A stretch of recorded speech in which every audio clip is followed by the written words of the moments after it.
Now is the time more than ever for us to heed the words of Jesus and put others first. I love what it says in Philippians chapter 2, verses 3 to 8. It says, "Do nothing out of selfish ambition or vain conceit.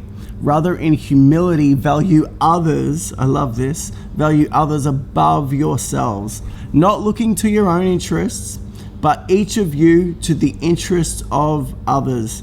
In relationship with in your relationships with one another, have the same mindset as Christ Jesus, who being in very nature God, did not consider equality with God something to be used for his own advantage. Rather, he made himself nothing by taking the very nature of a servant, being made in human likeness, and being found in appearance as a man. He humbled himself by becoming obedient to death, even death on a cross." You know, the idea of putting others first is not a new idea, but it is a revolutionary idea, and it's what Jesus has done for me. It's what Jesus has done for you.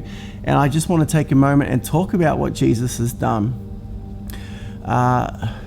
There's many great teachers and philosophers out there that talk about loving others, but no other teachers and no other philosophers gave up their own life to forgive us, to forgive me, to forgive you. If you're watching this, the truth is, you know and I know that we've messed up. We've done the wrong thing. We have done things that we can't forgive ourselves for. We see the things in our own lives that no one else sees, and the truth is, Jesus also sees those things, but he chooses to forgive. I think the greatest moment where we see the forgiveness of Jesus and we can relate it to our own lives is when Jesus is on the cross. And we read it in the New Testament in Matthew, Mark, Luke, and John. And look, right now in isolation, or if we're about to go into isolation and you're not sure what to do, or maybe you want to start reading the Bible, you don't know where to start in Matthew chapter 5, 6, and 7. Just start reading the words of Jesus, and then read Matthew, Mark, Luke, and John. It's the first 4 books of the New Testament, and it's just talking about Jesus, and it's just talking about his life and what he did and what he said. Anyway, start there. But Jesus himself is on the cross, and we read this in the New Testament, and he's there and he's being crucified. He's being nailed to a cross. And the people that did it were called the Pharisees, the soldiers back then. They were nailing him to the cross, and he looks down from the cross. It's the most powerful moment, and he looks at the people that were crucifying, the people that were nailing his hands into a cross. And Jesus did nothing wrong. He was crucified for claiming to be the Son of God, which he was. He was crucified for being who he was. And he died, and as he was on that cross being crucified, he looked down at the soldiers and he says this phrase which I'll never forget. He says, "Father, forgive them, for they know not what they do." And I think if you don't hear anything else that I say in the next few moments, hear this, that Jesus looks down from heaven, not with judgment or with condemnation or with a finger trying to point to you. He looks down and he looks directly into your darkest moments, into your darkest areas. He sees them. And he says, "Father, forgive them, for they know not what they do." I'm telling you, God is so in love with you that he came in the man of Jesus. He humbled himself even to the point of death for you and for me. And I think in this moment, we need to heed these words in Philippians where it says, "Do nothing out of selfish ambition." Let's not look to our self-interests, but in humility, let's put others first. Just like Christ did for us, this is a moment for us to truly save the world by putting others first. I love that that's what we're doing. I love the fact that We are isolating ourselves, we're shutting down the world. And why? It's not because everyone's going to die from the coronavirus. I love that as a humanity right now, we're shutting down the world in order to save the vulnerable few.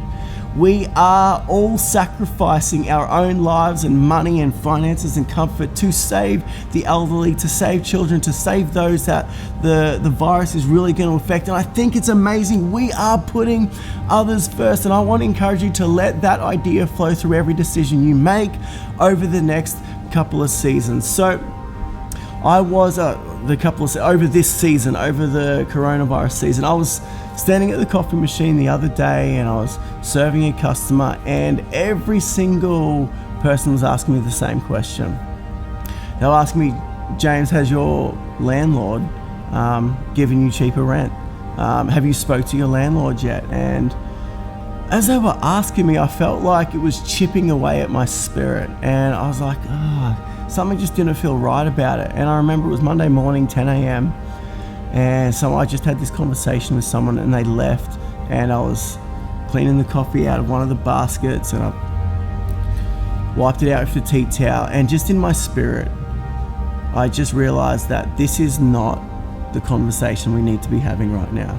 We don't need to be talking to one another about how we can get out of doing things, about how we can draw back. This is not a time for humanity to draw back. This is a time for us to step up. And I made a decision right then that I'm not going to talk to our landlord about how we can get out of paying rent, but I'm going to continue to pay rent for as long as I can. Because the truth is, if I stop paying rent, well, then that's just put onto him, isn't it?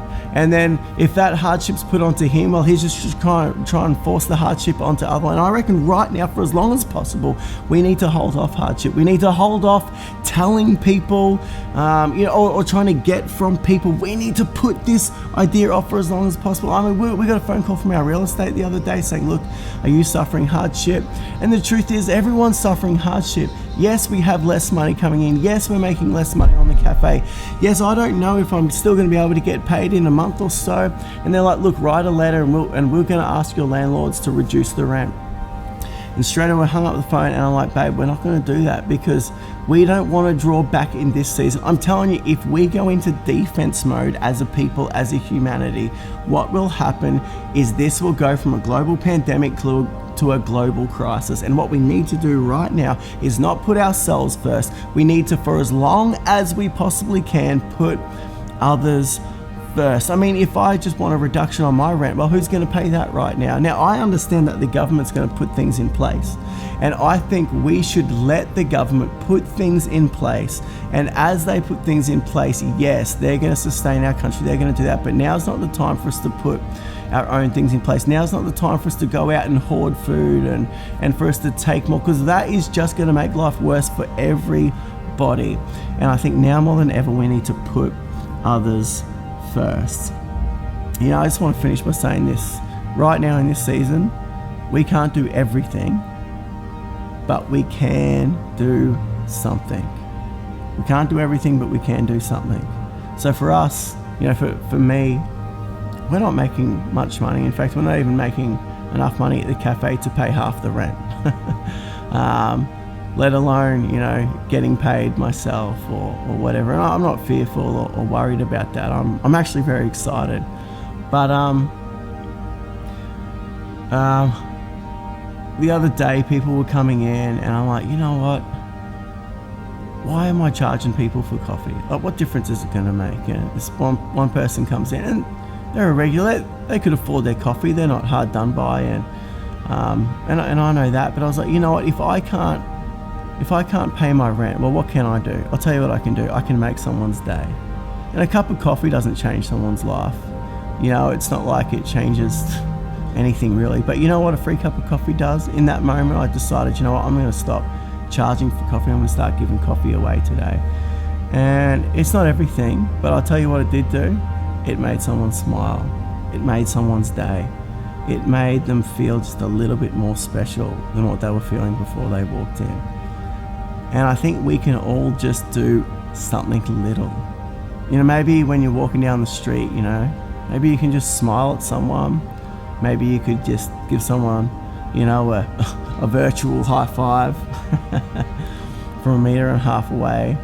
Maybe you could make a phone call to that person you haven't spoke to for a while. Maybe you can forgive that person that hurt you. Maybe you can pray for someone. Maybe you're in a good financial situation, and instead of trying to get out of paying rent out of fear, maybe you can help someone else pay theirs for a little bit, or maybe you can buy someone a gift. Maybe you can donate. Maybe you can give to someone else or something else. But I think now more than ever, we need to be like Jesus. And I just want to repeat verse 3. Do nothing out of selfish ambition or vain conceit, rather in humility value others above yourselves, not looking to your own interests, but each of you to the interests of others. Love you, and let's make this season the greatest season of humanity. One where humans stepped up and put others first. Amen.